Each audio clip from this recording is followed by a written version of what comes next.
Hello, everybody. How are you all? It was nice to see you guys last week. I hope you guys had a good weekend.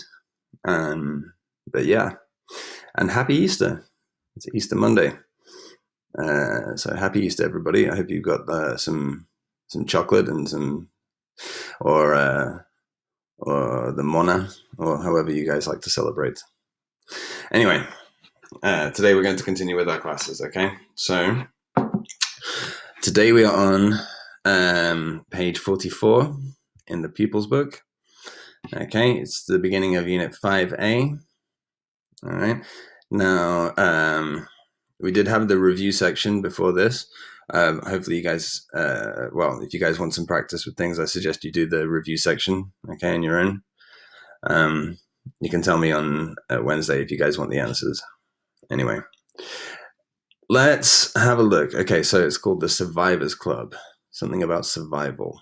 All right, so to start off with, we have a little questionnaire, okay, about how you react in emergency situations. Okay, so let's have a look and we can answer the questions. Okay, now there's no right or wrong answers. Really, it's just sort of to see what you would do. Okay, all right. So let's read the first question. It says, how do you think you would react in a life or death situation? Okay. So, and we have three options. So what would you do? So I would panic and become hysterical, right? So that means you shouting and screaming. I would freeze and wouldn't be able to do anything. Or I'd act coolly and calmly. Well, we all know what the right thing to do is, but myself, I would probably freeze and not be able to do anything. But, now what would you do? Let's read number 2. If you caught a plane tomorrow and the flight attendant began giving the safety information, would you listen but not take it very seriously? Carry on reading your book or magazine? Pay attention and also read the safety information in the seat pocket? Well, if you've ever been on a plane, you would know that most people don't really pay attention to the flight attendant when she's telling you how to put on the life jacket or how to fasten your seatbelt or saying the exits. Okay, that normally they do this and nobody really pays attention, including myself. So I would carry on reading my book or magazine. But what would you do? What would you do if you were hiking alone in the mountains and you got completely lost without phone coverage? Lost in the mountains. This has already happened to some people here in Catalonia during the quarantine. Okay, so you're lost in the mountains, no phone, you're alone. What would you do? I'd stay where I was and wait to be rescued. Keep walking and try to find my way to my destination.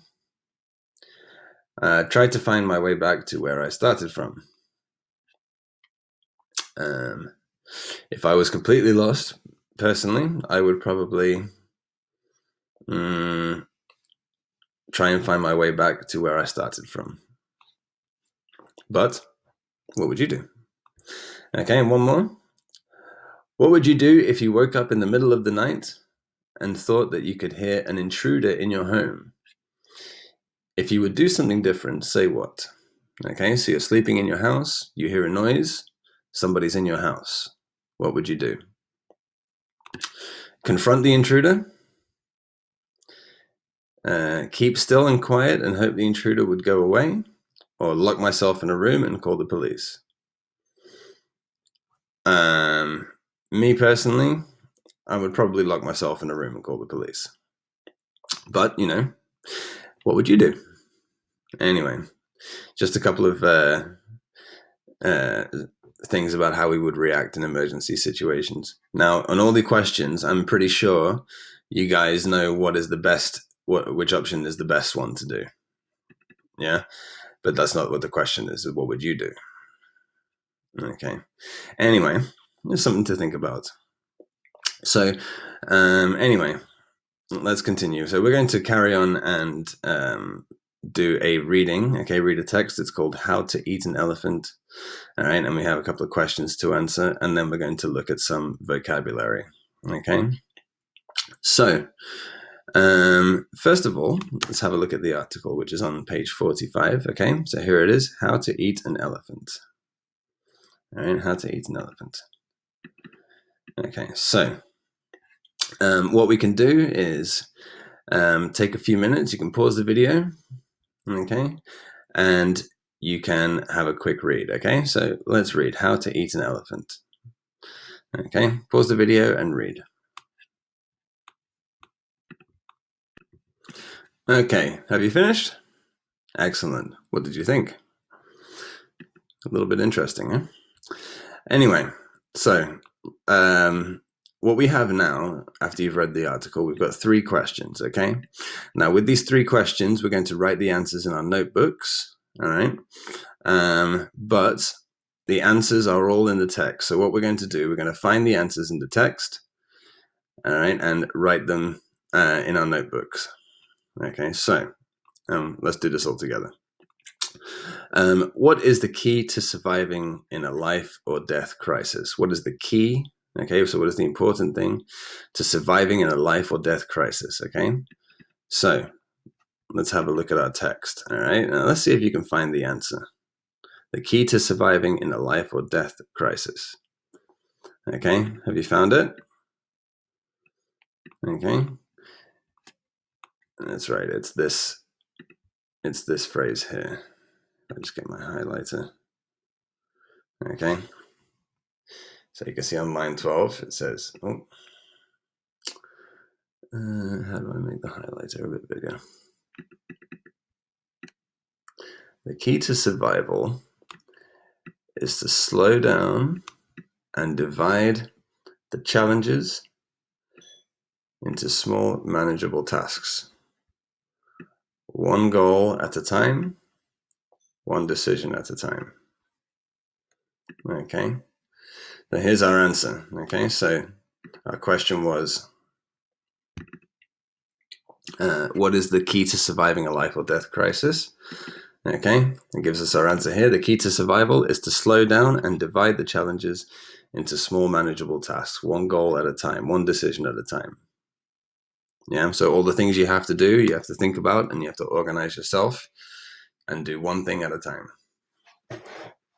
Okay, so what we'll do now that we have the answer, okay, we can copy this into our notebook. All right, so all right, we'll put the title here, How to Eat an Elephant. Okay, and I'll just put that, make that a bit bigger. Okay, How to Eat an Elephant. Okay, the date is Monday the 13th of April. And let's make this bold. Okay, How to Eat an Elephant, Monday the 13th of April. Page 44, exercise B. Okay, so just answer these questions in our notebook. So that first question, okay, so we can just copy the answer straight from the text. Okay, so it says the key to survival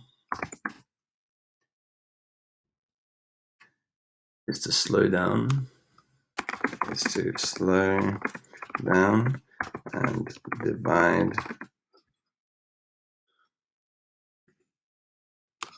the challenges into small, manageable tasks.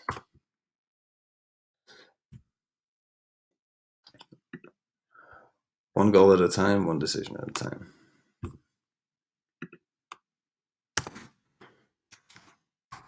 One goal at a time,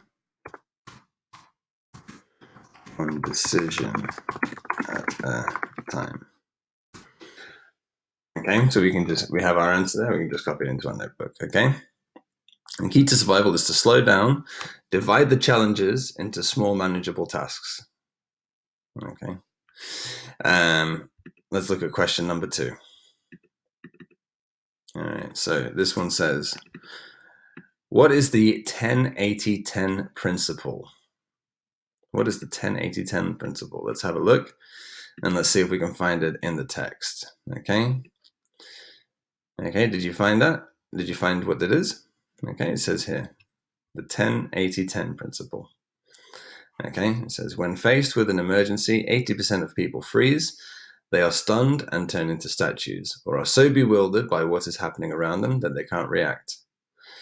10% lose control, and often make the situation worse, but 10% keep calm. Okay, so let's highlight this in our text. Let's highlight the answer. Okay, when faced with an emergency, 80% of the people freeze. They are stunned and turn into statues, or are so bewildered by what is happening around them that they can't react. 10% lose control, and they scream and cry, making the situation worse. But 10% keep calm and behave in a rational way. Okay, so that's what the 10-80-10 principle is. Yeah, so 10% of people freeze, 10% of people lose control, 80% of people freeze, and 10% keep calm and behave in a rational way. Okay, so we can copy this into our notebook. Now we don't have to copy the whole this whole sort of section here. Okay, we can shorten it down a little bit. Okay, so what we'll do is here, I'll take this off. Okay, and what we can write down is we can shorten it out. Okay, so we'll copy this bit. When faced with an emergency, 80% of people freeze. And then we can say 10% lose control, but 10% keep calm and behave in a rational way. Okay, so we can copy this into our notebook. All right, and answer for question number 2. When faced with an emergency, 80. Which button? Oh, here it is. 80% of people freeze. Did that move? Excuse me. Let's see. So 80% of people freeze. 10% lose control. 10% lose control. But 10% keep calm.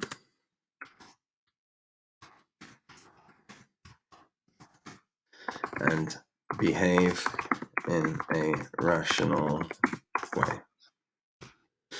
Okay. So there's our answer for number 2, straight from the text. Okay, did you get it?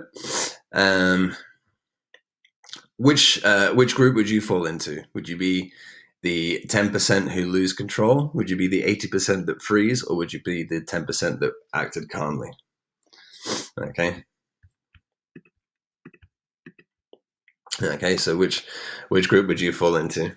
I would probably be one of the 80%. Okay, let's look at question number 3. So what does question number 3 says? What are the other important factors? There should be factors apart from keeping calm. What are the other important factors? Okay. Okay, so yeah, sorry, what is the other important factor? So sorry, one factor. What is the other important factor apart from keeping calm? All right, let's have a look in the text. Okay, and see if we can find it. Can you find the answer? The other important factor apart from keeping calm. Okay.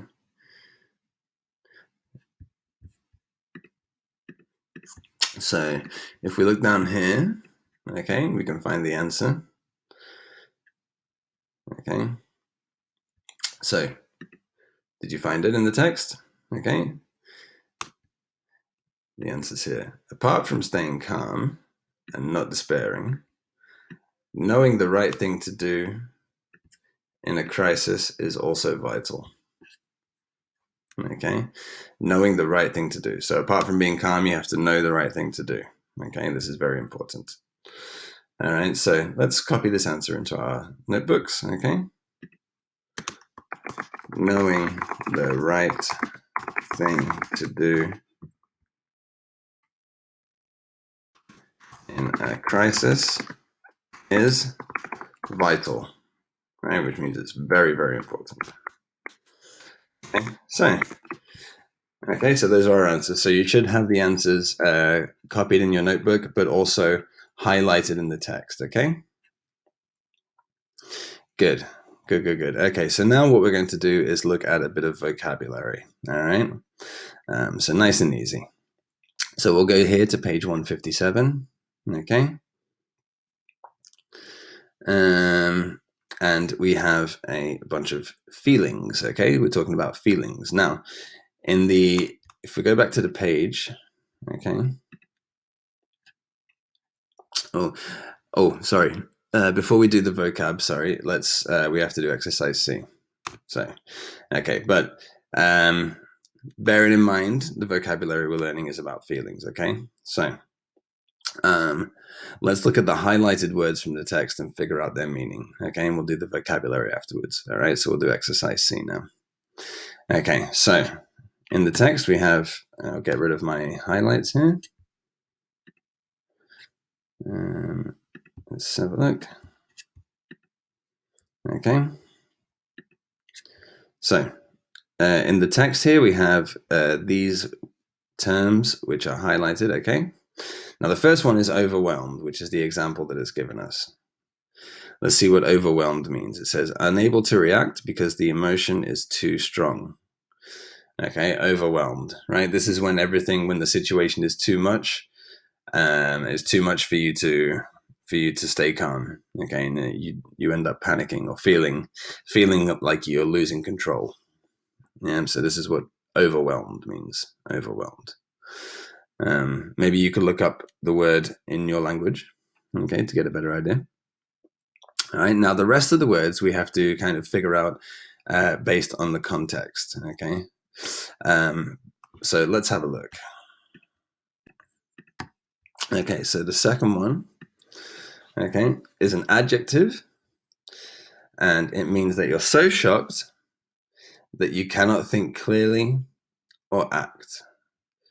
Okay, you're so shocked that you cannot think clearly, right? When something's so shocking, your brain stops working.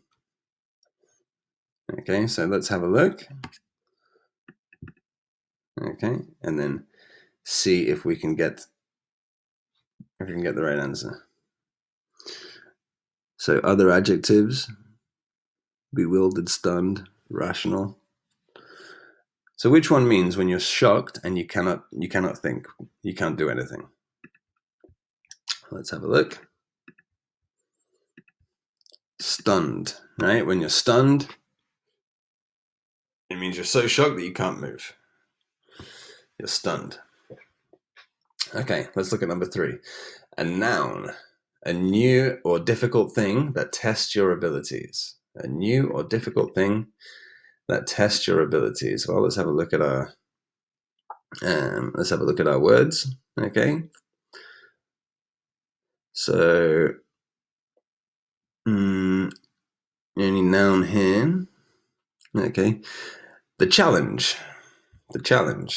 This should be our answer. A challenge. All right. A challenge is something difficult that tests your abilities. A challenge. Okay. So, good. Let's look at the next one. An adjective, which means very confused. Very confused. Let's look at our text. So one adjective that means when you're really confused is this one: bewildered. Bewildered. Yeah, when you're really confused. It says they are stunned and turn into statues, or are so bewildered by what is happening around them that they can't react. So bewildered. Okay. The next one is another adjective, and it says an adjective that means it's based on reason and not emotion. Okay. Now in the text, the word here is rational. Okay. So normally when we use the word rational, we're talking about either how you act or how you make a decision, right?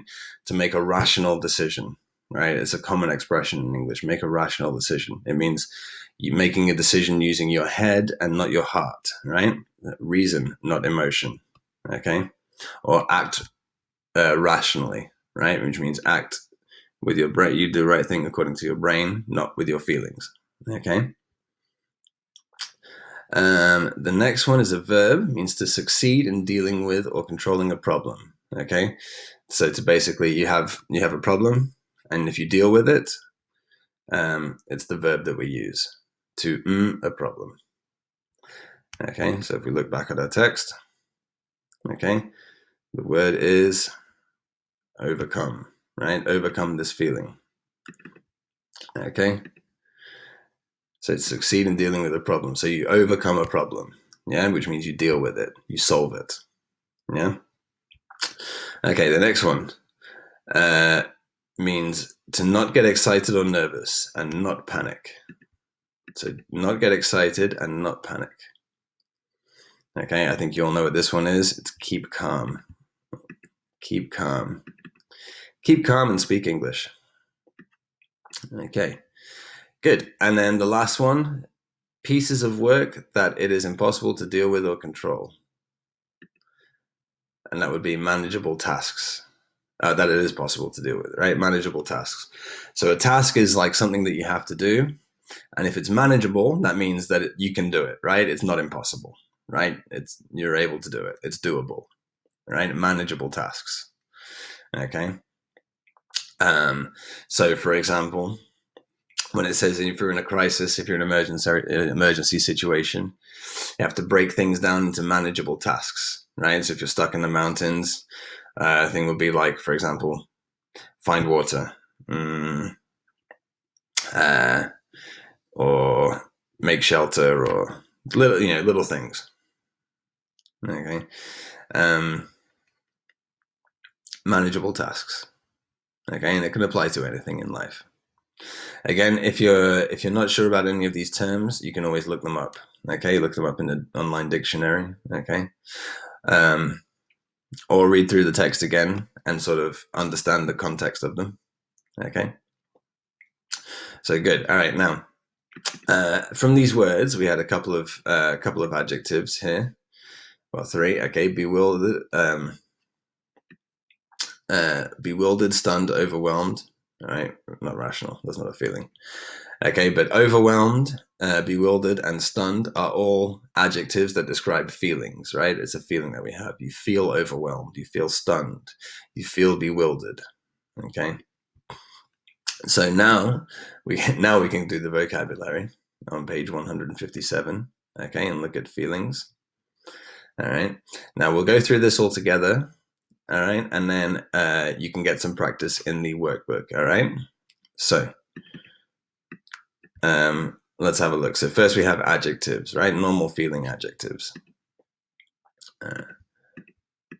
Okay.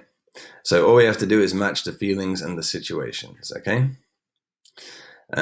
So I'll go through them one by one. So the first one is offended, right? This is a very common one these days. People get offended all the time if you say the wrong thing. I'm very offended, right? And that a situation that would apply to a friend doesn't invite you to his wedding. Okay, so your friend is getting married. They don't invite you. It hurts. You feel offended, right? Let's try the next one, right? I feel a bit homesick, right? Now, homesick is when you're away from your house and you start to miss your family and your friends and you don't feel good in a strange place, okay? Homesick. So that situation is F, all right? So, for example, you go to study abroad and you're missing your family and friends, okay? So that's homesick. Disappointed, okay? When you're expecting something good and something bad happens, right? And you're disappointed. I feel disappointed when students don't show up for class. Anyway, we'll look at a situation. All right, E, so disappointed. You don't get a job you are hoping to get. Okay, so you apply for a job, right? You really think you're going to get the job, but then in the end they say no. You're disappointed. Okay, Next one, lonely. Okay, lonely is when you feel alone, right? When you have no friends. Lonely. In the quarantine these days, everybody's feeling lonely. Well, not everybody, but people who are alone, living alone. Okay, so a situation that shows this: you move to a new town and don't have any friends. Okay, you're lonely. Next one, I'm incredibly proud. Right, you're proud. So pride, when you're proud of something, is when you're happy about something that you've done or that something that somebody else has done. Yeah. So, for example, if you pass your first certificate exam, right, you should be proud, right, because you've done something very good, right? So you feel proud, and I will feel proud because you've done something very good. So let's have a look. Situation like someone in your family wins an important prize. Yeah, you feel proud. Nervous. I think we all know what nervous means. Okay, so that situation is H. You're going to talk in public for the first time. Okay, if you're going to speak in front of a lot of people, sometimes you get nervous, start to sweat. Okay. Next one. I'm very grateful. All right. Now, grateful is when if somebody does something for you and you feel it's like the feeling of, when you say thank you. Saying thank you is being grateful. Yeah. When you're happy that somebody does something for you. Okay. Let's look at the example. A stranger gives you a lot of help with a problem. Yeah. So when somebody helps you, you're grateful, right? You're happy that they helped you. Number 8. Shocked. Okay, similar to stunned. All right, so I think we know what that means. All right, you discover that you have a brother you had never known about. Well, I would be shocked as well. Okay, if my parents told me I had a brother who I'd never known. Okay, so yeah, shocked when something happened that's so crazy that you don't know what to do. Kind of like stunned. Relieved. Relieved is when you think there's a problem, but in the end, everything is okay. And you're like, relieved. Okay? Relieved. So a situation would be like this. You're abroad, so you're in a different country. And you think someone has stolen your passport, right? So you have your passport stolen, you can't travel back. But then you find your passport, right? So at first you're panicking because you don't have your passport. You're like, oh my God, what am I going to do? And then you find your passport and you're like, thank God, right? This is relieved. And guilty. This is when you do something bad and you know it and you feel bad because of it. You are guilty. For example, you haven't visited your grandparents for a very long time, right?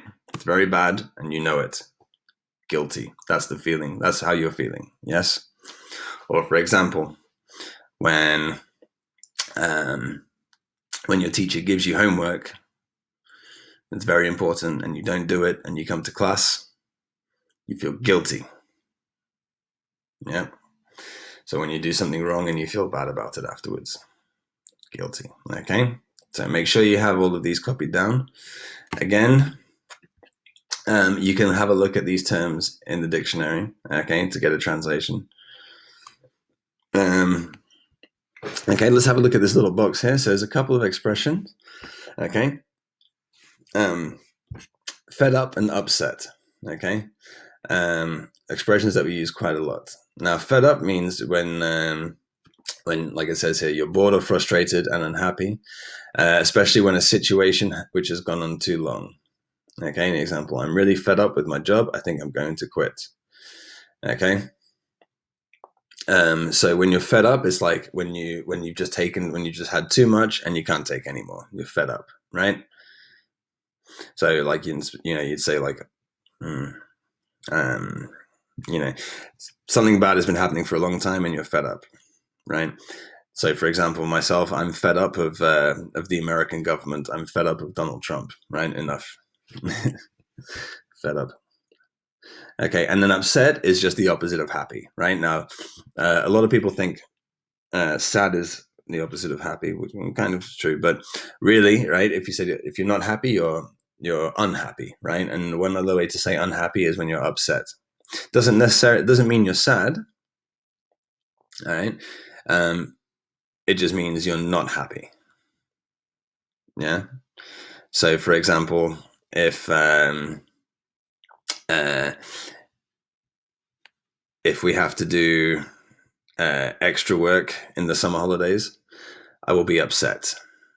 It's going to be annoying. I won't be sad, but I'll be upset. Okay. So a couple of good expressions to remember. All right, so a couple more, and then I'll leave you to do your work. All right, let's have a look at the strong adjectives, okay? Some of them we may have seen before, like bewildered, okay, and overwhelmed and stunned. So we saw these ones in the text. All right, so stunned is when you're very surprised and unable to move or react. All right. So yeah, we did have a look at this one. Now we have other ones: astonished, delighted, horrified, thrilled, devastated, desperate. Okay, you may recognize some of these words, but I will let you know what they mean. Okay, so we have stunned, extremely upset. When you're very, very upset, right? You're devastated. Normally, this is a word we use. This is how you feel when somebody in your family dies or a friend dies. You feel devastated, very, very, very upset, very sad. Okay. Devastated. Okay. Incredibly pleased, when you're very, very happy about something. Yeah. Something happens and you're really, really happy about it. You are delighted. Yeah. Delighted. If you're very excited, okay, you're very excited, right? You're going to go to Portaventura for the first time. You are thrilled. Thrilled. Yeah, it's a good thing. Thrilled. The next one, which is amazed or very, very surprised, okay, would be astonished. Now, astonished is normally surprising in a good way, right? So, right, if for example, I take a history test, I'm very bad at history, right? If I did a history exam and I got a 10, I would be astonished. Yeah, because I'm very bad at history. But I'd be very surprised, but in a good way. Astonished. Okay. Next one, with little hope and ready to do anything to improve the situation. Okay, so when things are very bad and you'll do anything to make things better, that means you're desperate. You're desperate. Okay. Feeling strong emotions that you don't know how to react. Okay, well, this one we looked at before. All right. Overwhelmed. Okay, when the situation is too much and you don't know what to do anymore. Okay, overwhelmed. A lot of students in this country are overwhelmed with homework. They feel overwhelmed. They get too much homework and they feel that they can't deal with it, right? And they feel overwhelmed. Next one, extremely confused. Again, we looked at this in the text. All right, bewildered, right? When you're confused, when you don't know what's going on, you are bewildered. And the last one, horrified, when you're extremely shocked or disgusted. So this is like shocking, but in a very bad way, right? So when something really bad happens and you have a very bad shock, you are horrified. Horrified. Okay. So now with strong adjectives, we don't really use sort of like modifiers. So these words, we don't say quite or very. Right, we don't say very delighted or very thrilled or very astonished. But what we can say is that we use these things called intensifiers, which is kind of like the same thing, but it's to the extreme again. Okay, so we can use, instead of very, we can say absolutely. That's probably the most common one. Okay, I was absolutely thrilled to go to Portaventura. I was absolutely devastated when my friend died, for example. Okay, and we can also use really, totally, and completely. So something to remember. Okay, and the last thing are some slang words, some colloquial expressions. Okay, these expressions will be good. It'll be good to remember a couple. when you're speaking, okay, we wouldn't use these sort of in writing, but when speaking, okay, for example, if you're in a speaking exam, and you can use some sort of colloquial slang language to describe something, this is a sign that showing that you understand sort of the nuances of the language, and it's a good thing. Okay, so it's always a useful thing to use in speaking. Okay, and also when you're just talking with somebody in general. Okay, they're common expressions to use. Okay, so the first one was scared stiff. Okay, which means terrified. Scared stiff. Stiff means you can't move. Yeah, kind of like stunned. Okay, so the next one, you look a bit down. Right? If you're down, it means you're sad. You're upset. Yeah, sad or depressed. You're down. This is a very common one. I use it all the time. I'm absolutely shattered. I want to relax and put my feet up. Shattered means you're very tired or exhausted. Yeah, which is very, very tired. Shattered. This is very, very common expression to use in the UK. Again, another common expression in the UK, gobsmacked. Gobsmacked. I was completely gobsmacked when I heard that Tina was getting married. Gobsmacked is when you're very, very surprised or astonished. Yeah, very, very surprised. Just to sort of show you what the word means, gob is like a slang word for your mouth, right? Your gob, right? And smack is like smack. So literally, gobsmacked is like, right? When you can't believe it. Okay, next one. I'm sick of hearing you complain about the job. If you're sick of something, not sick as in ill, if you're sick of something, it means you've fed up. You've had enough, right? Remember the word fed up? Okay. Like I'm fed up of Donald Trump. I'm sick of Donald Trump. Sick of him. Okay, and the last one. When he missed that penalty, I was absolutely gutted. Another very common expression in the UK, gutted, right? Which means disappointed. Okay, very disappointed. Gutted, right? A very common expression. All right. So what I would suggest is maybe remember, a couple of these that you can use sort of in your speaking. All right. Shattered is a good one. And to be sick of something, right, would be good ones, right? So, but just remember a couple and you can use it sort of when you're speaking. All right. Okay, good. So this is our vocabulary, all right, about feelings. So hopefully you can remember all of it. So what you can do now to test yourself, all right, is go to your workbook, all right, and we're going to go to page 31. Okay, and try and do it sort of just with your memory. Okay, without looking at the pupils book. All right, we've got a crossword about feelings. Okay, so all right, so it says, how would you feel in these situations? Complete the crossword. How would you feel? All right, and it gives you situations, and you have to say the feeling. All right, similar to this exercise here, right? Exercise 1A, right? You have the situation, and then the feeling here, right? So you read the situation and think, what feeling is it? All right. Now remember, you can't look in your pupils' books if you need to. Try and do it without it, but if you need to have a look, okay, look. All right, and then we can finish the crosswords. Okay. And then afterwards, we have this exercise. Okay. So with the extreme adjectives, all right. Replace the underlined words with a suitable adjective from the box. Okay, so we have a sentence. Okay, we have this term which is underlined. All right, and we just have to think which extreme adjective we're going to use. Okay, so again, that's similar to an exercise that we've just done. And then the third one is, okay, with the colloquial expression, with the sort of, the slang and colloquial expressions.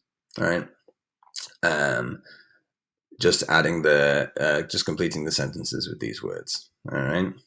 So you can look at the picture, look at the situation, think which expression to use. All right. Try and do it without the pupils book, but if you don't know the answer, have a look, all right? And try and remember some of them, all right? So you can pause the video and do this, and I will give you the answers. Okay, if you've all finished, I'll tell you the answers, okay? So, the crossword. All right, there we go. All right, so here's the answers for the crossword. And you can pause the video and have a look. Exercise B. Okay, here are the answers. All right, go have a look. Very good. And then exercise C. Okay, here are your answers. Okay. Good. Okay, hopefully you got all of them correct. I'm sure you did. Okay, so that'll be it for today. All right, we'll revise this vocabulary on Wednesday in our class. All right, but yeah, otherwise, I hope you guys have a nice Easter Monday. I know it's supposed to be a holiday today, but yeah, who cares? I'll see you on Wednesday. Bye-bye, everybody.